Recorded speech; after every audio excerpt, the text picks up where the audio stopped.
Ai, Dedê. Loirão.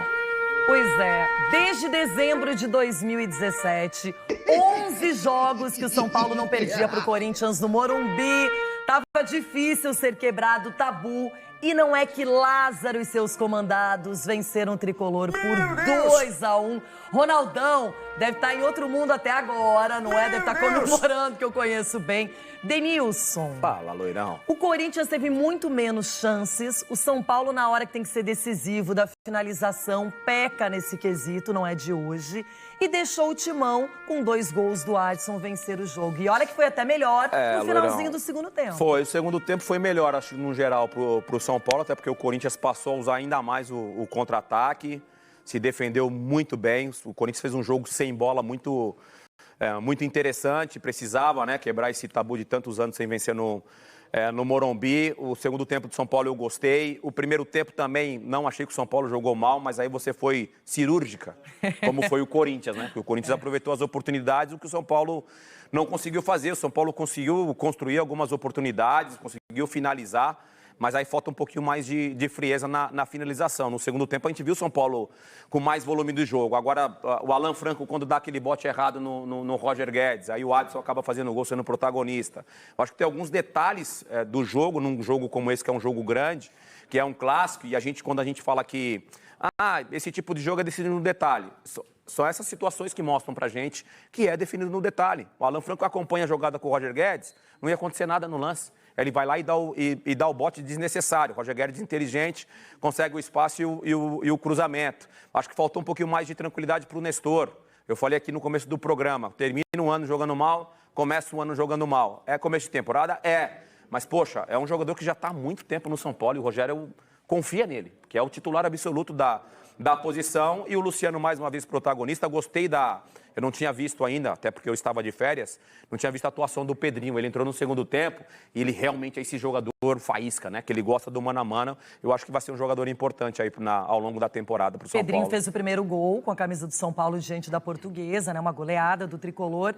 Só que é o seguinte, acho que a gente tem que começar lá pelo primeiro gol, porque a jogada linda, o passe lindo do Renato Augusto, que encontra o Fagner e que, por sua vez, encontra o Adson, que também não é um titular absoluto e, de repente, faz um clássico e acaba aproveitando 2 chances. O Corinthians, na primeira finalização no jogo, já faz o gol. Isso traz tranquilidade, dá uma segurança. Está jogando com toda a torcida adversária, num lugar onde você não tem um bom retrospecto recente e, de repente, abre o placar. Aí faz o segundo gol e o São Paulo pressionado.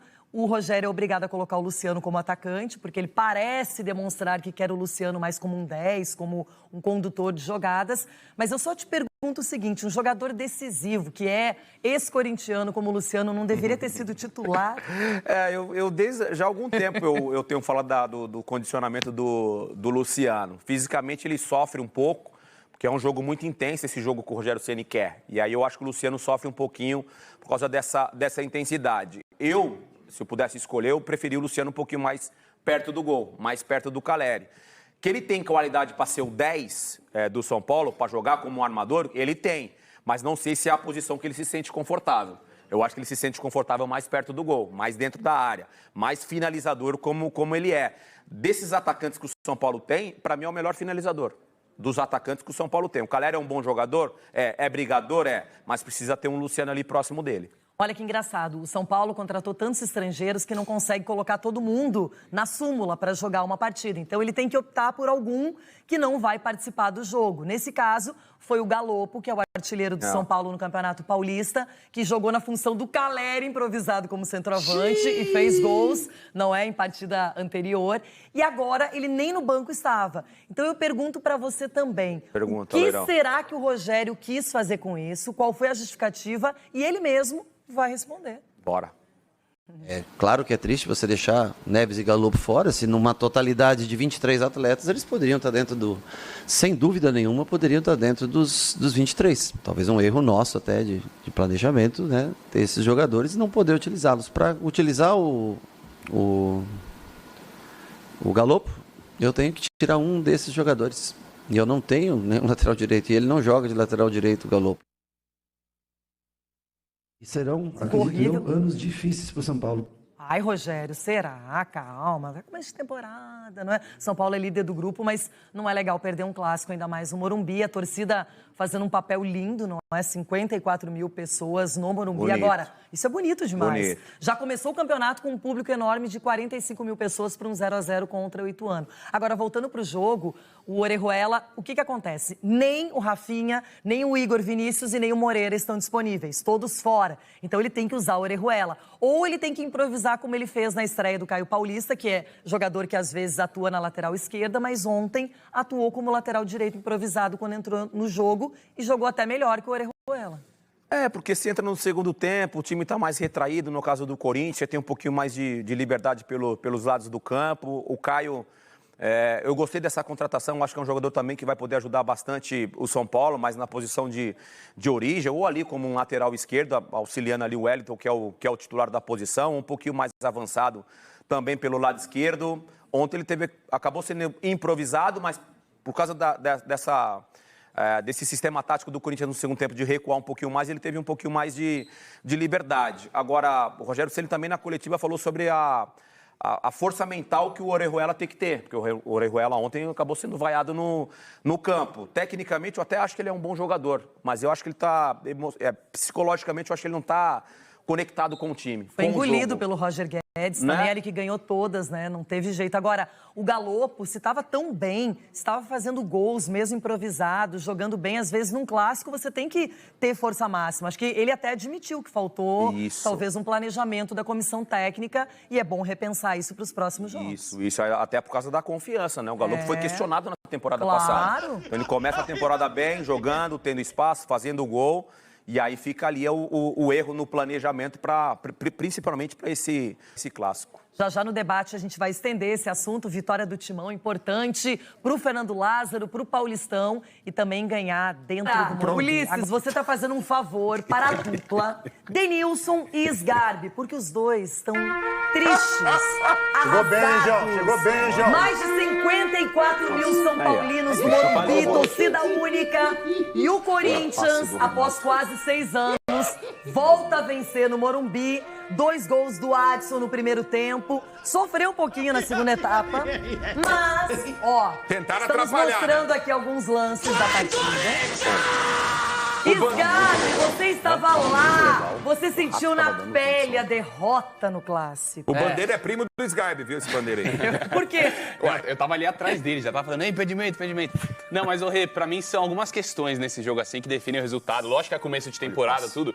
Primeira questão é o contraste em algumas posições.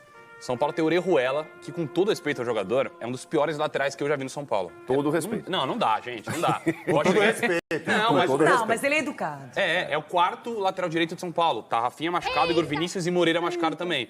O Roger Guedes deitou e rolou nele. Na criação também, o Nestor não é um jogador ruim, claro que não. Mas não pode ser ele como protagonista, enquanto do outro lado tem um Renato Augusto, que é um craque de bola, jogou muita bola. O São Paulo melhorou no segundo tempo, começo de temporada, claro, o Rogério tá adaptando, tem a questão dos estrangeiros também, que o Galopo deve ganhar espaço como criador no time, mas o primeiro tempo do São Paulo também, pelo amor de Deus, né? Foi dar um chute no gol, depois daquele chute do Nestor, cara a cara, com 40 minutos, 30 minutos. Agora, a gente viu um clássico em que o pai. Corinthians fez o 2-0 e correu riscos. Renata, mas o 2-0 num jogo de futebol é complicado esse resultado, né? É muito complicado. Ainda mais no primeiro tempo. Por quê? Porque depois que o São Paulo fez o primeiro gol, você vê que o Corinthians recuou um pouquinho e o São Paulo aumentou o seu ritmo de jogo e poderia ter empatado o jogo, né? Na cabeçada do Arboleda, que passou perto. Até e as outras oportunidades. Bola na trave do Mendes. E as outras oportunidades também. Eu só acho que o São Paulo, jogando em casa, mesmo que tenha sido um clássico, ele poderia ser mais ofensivo, ele poderia ter colocado o Luciano junto com o Caleri. O Caleri a gente viu... Saindo jogando. A gente vê o São Paulo, o Caleri brigando com os defensores adversários e sozinho lá na frente, o time muito espaçado, sabe? Muitas vezes a bola ia, o Caleri brigava. E o grande diferencial de um time de futebol é a segunda bola. Você ganhando a segunda bola, você tem grandes possibilidades de continuar jogando e fazer o gol. E o São Paulo não tem. Essa segunda bola do São Paulo é sempre perdida. Por quê? Porque é um time espaçado. A bola vai, Caleri briga, os zagueiros ganham e não tem ninguém para disputar uma segunda bola ali do São Paulo. Mesmo jogando com 3 volantes, não ganhou, o meio-campo não foi eficiente. O Eu não zagueiro achei. é argentino, o zagueiro Alan Alan Franco. Franco. Ele é argentino? Não é, não. Não, Depois não é. da jogada de hoje, não é. Não.